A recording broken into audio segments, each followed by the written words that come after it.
All right, we've got a game already. That was pretty fast. I just looked at the draft video again, and oh, it was so long. I'm still not good at this game though.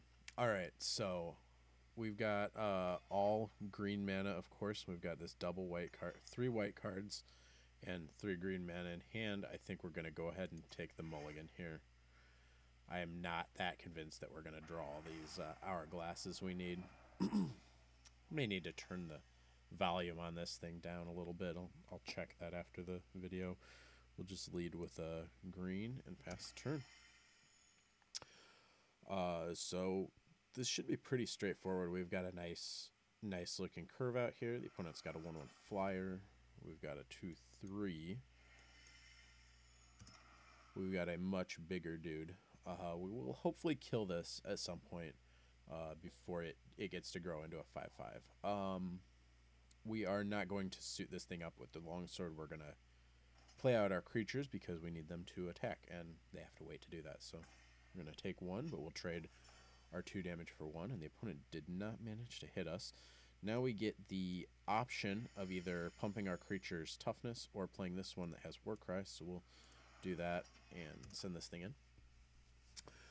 The Warcry will make the cards in our deck bigger when we draw them, and that'll be great because it'll mean we can kill the opponent that much more. So we're gonna have to take the 1. They send that in. Can't do anything about it, but they are not in a position to block our guys with that creature anyway, so there is no reason for them not to attack here.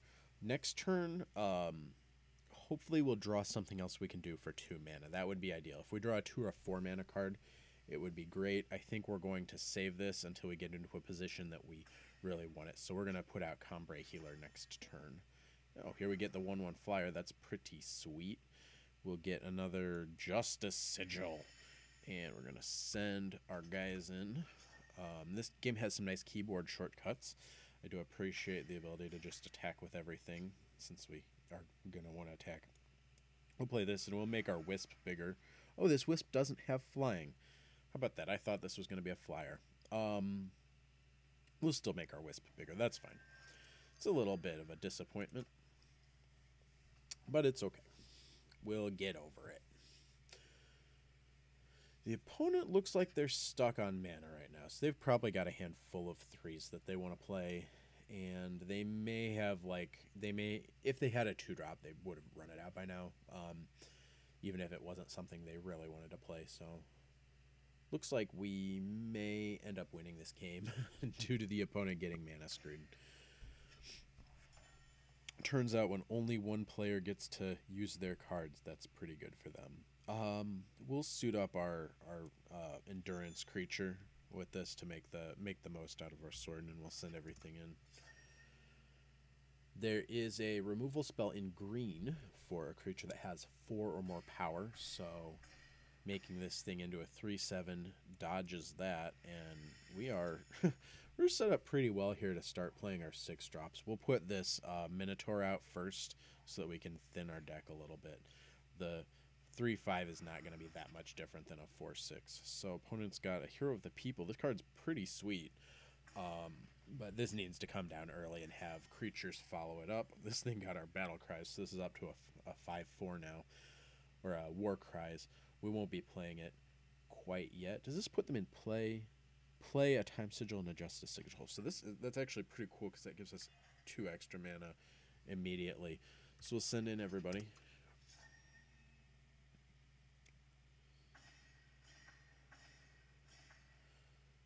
And we'll get our Minotaur. So we've got all the mana. The opponent has no mana, and this game should be over after this turn. We'll tell them we'll be their Huckleberry. I think this is a pretty good amount. I don't know if we get anything for playing these extra cards out, but we'll do it. Where we can get the experience points, right? We'll just show them our cards. Look at my cards. Oh, they're not quite dead yet. Okay.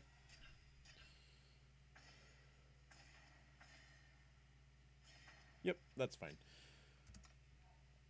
I don't think they're going to stop us here. There is a card in green that destroys all of the units in play. All according to plan, they say. Kill a unit with 4 more. Okay, yeah, that's the removal spell I was talking about. Oops. All right, so that's a game of Eternal. It's great because sometimes your opponent does not draw lands. We'll just start the next one right away. So yeah, there's some cool stuff going on here. I have to say I'm not a huge fan of the decision to make sigils something you have to draw, but I understand that there are some design choices behind that.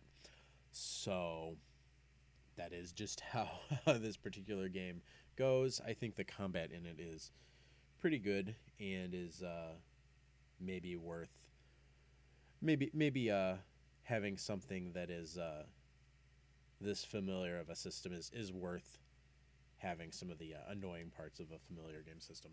So I wish there was more to say about this, unless this queue seems to be taking quite a while here. We're far beyond our estimate. There we go. We are going to be trying to curve out like that in every game, but we'll probably have more opposition than we did there. Oh, good. We've got 4 green cards and 3 white mana. I think we'll redraw. The mulligans in this game always give you a certain number of land on your second hand, so you're guaranteed to have at least 2 mana if you take the mulligan.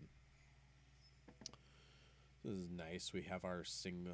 I believe this is the only 1 mana creature we're playing. Although the opponent has a good card to trade for it, we're not going to want to trade because ours can get big in the later game. We do have a curve filler here doing its job, and if the opponent decides to attack us with their humbug, then we can start trucking in with our Valkyrie Aspirant. So. Slow, double the cost of a card in my hand. I wonder if they get to choose the card. Well, guess we're not going to be playing this guy anytime soon. We'll send in this thing. The opponent did not choose to do the attack there. And we'll go with a Bright Mace Paladin, because the opponent can just block our Loyal Watchwing. I don't know if that showed the opponent our whole hand, so... hopefully it just did it to a random one, but I suspect that they saw our 3 spells, so they may know that we've got this guy coming. So they have a 1/4, but they still can't really block effectively. Let's attack with everything and see if the opponent makes the block here. If they do, then that'll clear the way for our Loyal Watchwing. And they do make the block. And yeah, that was just going to happen, but these two don't kill each other, so we do get to hit for an extra 2 damage that way. And now the path is cleared for our Flying Warcry creature, so we won't be having a 5/5 Valkyrie Aspirant, but we may get to pump some of the things that are a little deeper in our deck. Now we are... that's fine. Okay. Well, now I guess it doesn't matter as much if we draw something to help our curve. Now, this is interesting because the opponent can double block, so if we send both of these in, they might put both of their creatures in front of our 3/3, and actually they might double block either of our things. We'll just send them both in. If the opponent makes a double block, we can use Finest Hour to kill their stuff. We actually could use the Finest Hour anyway to get through that thing, and I think we will. This will get the 1/4 out of the way. It's not my favorite use of a pump spell, but it does give us a life bonus. We got an extra 6 life out of it because our thing gained life steal, and it lets us... what can they have? They might have... Blue-white has a lot of creatures that can have ambush, so they can be played during our attack. So we will give our Battlecry creature the extra toughness before sending it in, just in case the opponent has a surprise blocker. It looks like no, so they may just have all lands in hand or something, or all sigils in hand. If they have a bunch of cards that are too expensive to play, that is a bad sign for us. But I'm suspecting that this is, they just don't have anything. They just don't have anything that they can cast. So I'm guessing they're on all sigils right now.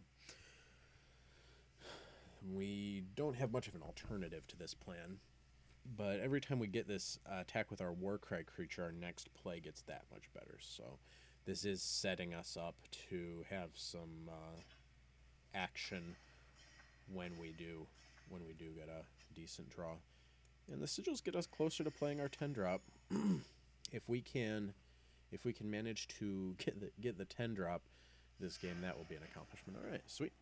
That is the game. I think the opponent just had mana problems there. But I guess we'll take it. Go ahead and start the next one. Oh, good. This one started fast.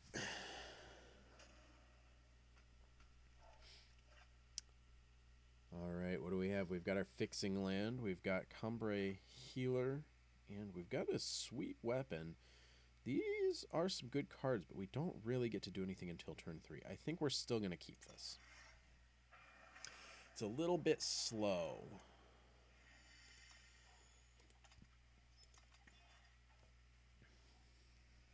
Okay, we're playing against a black deck. Nothing we can do this turn. Predator's Instinct is a pretty nice card. This can actually, the killer attack can be used on the turn a creature is played too, which is pretty cool. So this is good. They've got an infiltrate creature. So this thing gets +2/+2 permanently once it hits us the first time. But we've got a nice blocker for that. Oh no, it's unblockable. So that thing's going to be a 6/6, and that might be a troublesome 6/6 for us. Okay. We can kill it here. So we can Gilded Glaive, our creature. We'll get 4/6. We can empower it. So it's going to go up to a 6/9, and we're going to give it killer. And we're going to whack that guy. All right, that was a very effective turn, and now we need to draw some stuff to follow it up. The sigils are nice to have here because this means we can pump our creature 3 times. So if this doesn't get killed immediately, we will be able to attack for 6 until it does die. Oh, there it goes. I don't think it keeps the weapon. Oh, it does keep the weapon. Impressive. Very cool. We've got a Sword Frog. So we'll empower our frog and send it in. Whack him for 5. And that's actually kind of unfortunate for the opponent, because us having a 3/3, like, it's the 4/7, the 3/3 is not that much worse than the 4/7. Like, it loses some stats, but we've still got a reasonably sized thing, and like hitting them for, 5 a turn instead of 6 is hardly a difference at all. So as long as we're just smacking the opponent with this thing, it's almost like their polymorph did very little. The opponent's got some card drawing though, so they should have a good play for next turn that they get off of this. They get to make a selection from their top 4. We've got some pump, which is sweet. So we'll pump our guy, and we'll pump our frog, hit the A button, and send everybody in. So we've gotten Warcry, and we've got our opponent low on health. We do need to draw something good because the opponent has a lot more cards in hand than we do, and we can is probably safe to say that their card quality in hand is better since we've just got these sigils. Fortunately, we can still send our frog in against this thing, although maybe we don't want to. This thing has to attack us. That's interesting. We can attack them for 8 down to 4. They can gain 3, and they will gain 3 from that, up to 7. But they can't really block here. The reason I would be concerned about leaving the frog to block is that the frog is only a 3/3 on defense. So if they pump that in any way, our frog can't kill it. And I don't want to use the Warcry card to fight it. So we are normally trying to race against a lifesteal creature like this is not a good idea. But I'm going to do it here in hopes that Oh wow, so they've got a combat trick on defense, I guess. Okay, well this is probably as good as we could have hoped for. So they give their unit +4 power and quick draw until end of turn. Quick draw is a really good ability when attacking. I'm glad we didn't save the frog to try to block there. So quick draw lets your unit deal damage first. It's like first strike, but only when attacking. So they got an extra 4 life out of that. They gained 7, but we killed their creature, which is much better than what would have happened the other way. Oh, this is sweet. We can hit them for 3, and we will use this as removal for their creature. So we'll get this, and then we'll see if they have a response. The opponent has an instant they can play in their hand. We'll see what it is. It very well may kill our 3/3 flyer. Yep, there goes our 3/3. So that's all right. We get to kill their thing. We don't get to attack, which is a shame, but we do have a really big weapon, and we can start hitting the opponent with that next turn. We'll keep the sigil in hand so that they have to wonder what we're holding back. They will probably be... Ooh, Champion of Cunning, eh? So this guy is just a 5/5 right now, but we are going to need to use our weapon on that, and this gives us health, but it does not pump up our weapons, so we're going to lose the weapon there, but that's fine. We get to have a guy in play, and now the opponent is actually top decking too, so we're in a pretty good spot. This thing needs 8 to do its abilities, so we're actually going to play the sigil, and we're going to wait until next turn to drop this, because if this thing gets through, they get a snowball, which is a 1 damage spell, which would be perfect for killing our guy. So we'll just we don't want to give them the snowball. We'll just pass. We'll see if the opponent has a way to force their creature through.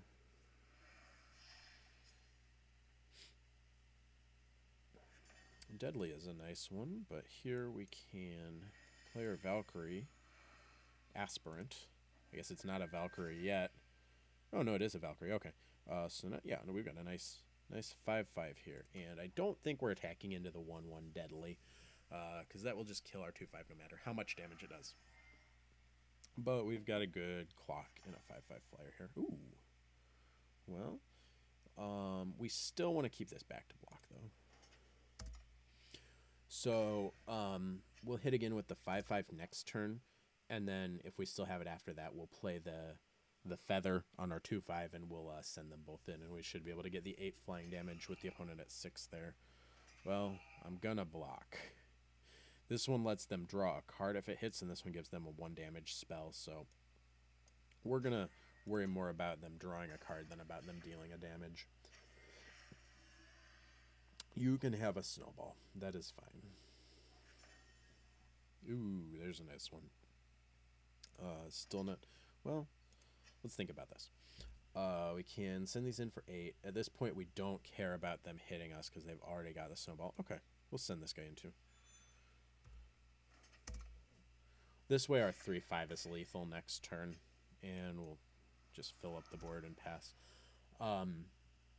Since I mostly just didn't want them to draw the card, so that's why we kept the 2/5 back the turn before. Thanks for the game. We will also say that. Good game. Alright, let's play our guy, and let's attack with all. Send him in there. So, pretty nice. Got some good beats that game, and the opponent actually did have their mana there, which is a difference from our other ones. Let's pause this now.